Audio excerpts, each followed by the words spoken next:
I ask you, like, what are your top 5 scorers all time?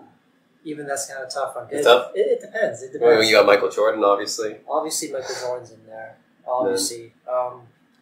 You see, one guy that I find... Michael Jordan is probably overall the greatest scorer of all time. Yep. Especially because he did it mostly from the mid-range, which is impressive. And he did it efficiently, which is impressive.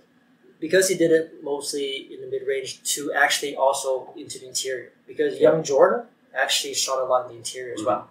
Young Jordan was so dominant that he can actually just jump over guys. But most importantly was Jordan was able to do it against much tougher defensive rules. Because when Jordan was scoring his points, he was playing against the old hand-checking defensive rules. Against the Detroit Pistons, the New York Knicks. Back then, there was hand-checking.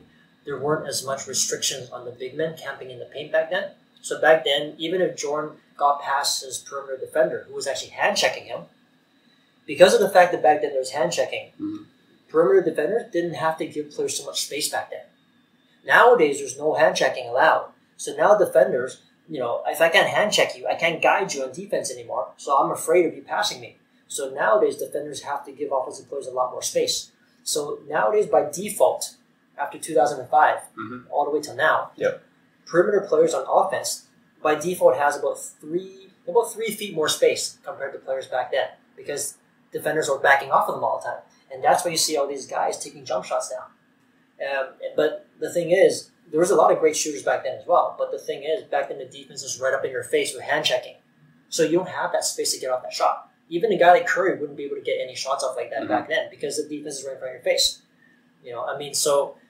So Jordan was able to score against tough defense like that with a guy in his face all the time. And once he passed the guy that was hand checking him, there's still going to be 1 or 2 big men waiting down in the paint back then, trying to hit him every single time. So once he goes in, it's not a free open basket to the lane. Once he's going in there, he's still going to have to take contact or just shoot and score right over the big man back in the day. I think that's what's most impressive with Jordan's scoring. Yeah. He did that against tough defense, especially Bapper Pistons, right? And he did it efficiently. Yep. So this is a big difference between him and Kobe, for example. Yeah. And he did it like mostly not even on like 3-pointers. He wasn't really a 3-point shooter. He did it mid range. And he did it also in a time where there wasn't that many, the pace was slower, right? Yeah. Especially in the 90s. Way less possessions. Yeah. So but he still had the highest scoring average in NBA history. So that shows what's amazing about it. Exactly. That's what shows how great Jordan was because, and you're exactly right, because he did it in a time when the defense in the perimeter was way tougher, hand checking the perimeter, big men waiting down low to hit you all the time because the big men were allowed to stay in the paint a lot longer. And also at a time when the defense was so tough that there was way less possessions back then. During the 90s when Jordan played, that was the least amount of possessions in NBA history. Yep. And it was also the lowest scoring average in NBA history for teams. But even then, like you mentioned, Jordan had the highest scoring average in history. And that's even including his 2 Wizards years as well. Yeah.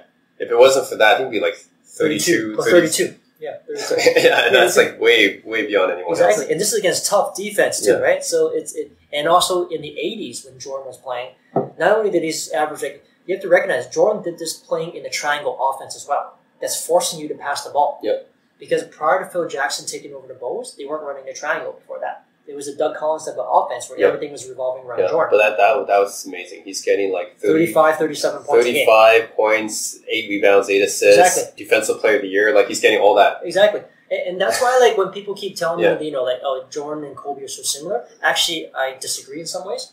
Kobe is kind of similar to Jordan insofar of just the older version of Jordan in terms of getting off those fadeaway jump shots. Yeah. Although Kobe actually doesn't score it at the same efficient rate that Jordan does. Jordan is a lot more efficient at making those mid-range jump shots, a lot more efficient. Yep. And Jordan, not only was he more efficient at making the mid-range jump shot, Jordan actually, his decision-making on when to take the mid-range jump shot and when to drive, when to pass is actually a lot better too. And when to move off the ball.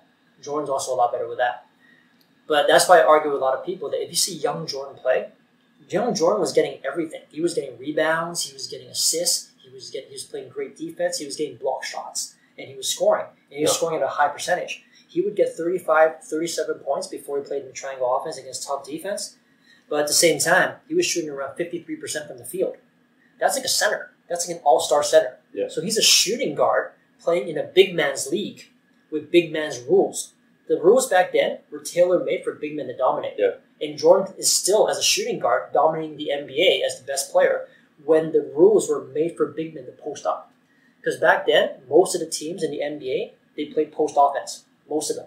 99% of the teams played post offense back then, except for a few. I think this is it's an interesting statistic that Jordan, when he won MVP, I think he was the first shooting guard to win MVP, maybe ever. Who won it before Jordan? I think that was it, right? Jerry West didn't win MVP. So, like you said, he's right. He was a big man. So 90% of the MVPs before then was given to centers.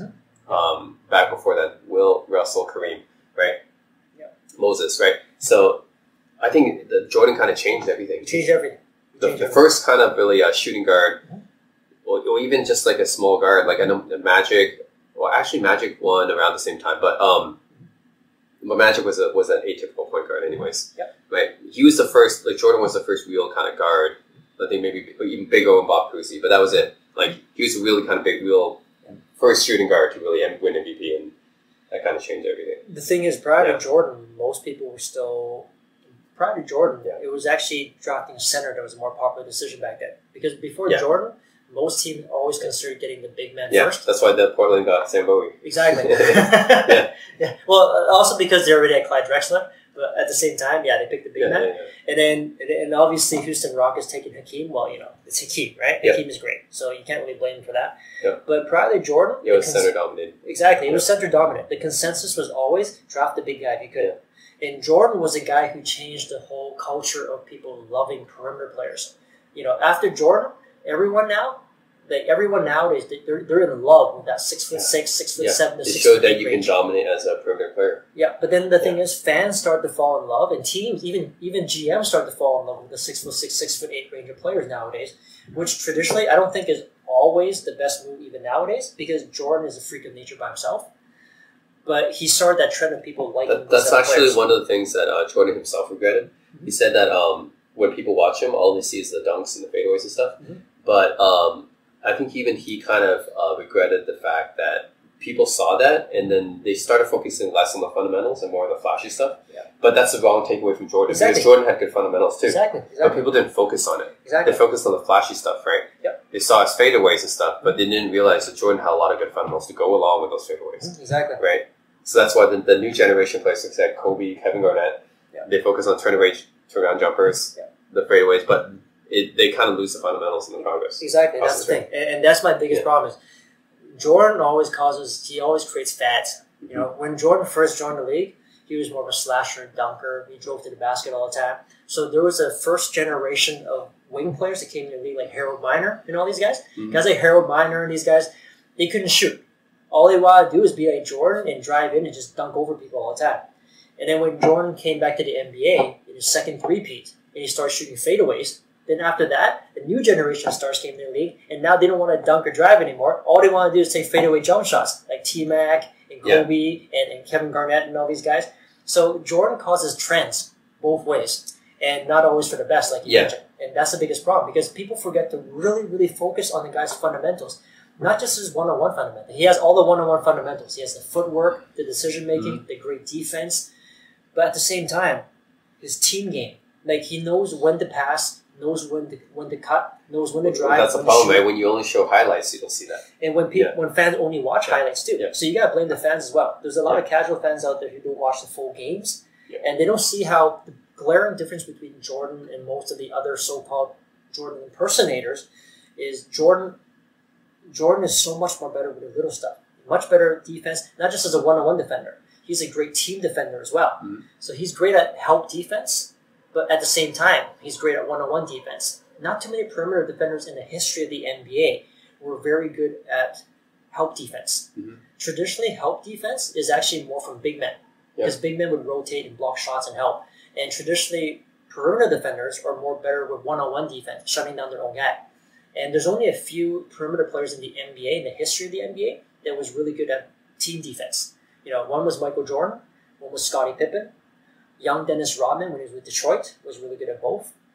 Andre Kirilenko was a really good help defender as well in the perimeter. LeBron James, when he was younger, was a really, really good help defender as well. And that's really about it.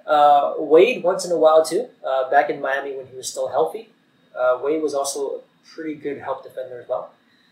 And there's not too many more. I mean, other perimeter defenders who are great are guys like, Gary Payton, Sidney Moncrief was a really good perimeter defender, Joe Dumars, but these guys weren't like tremendous help defenders. They were more one-on-one defenders. Okay.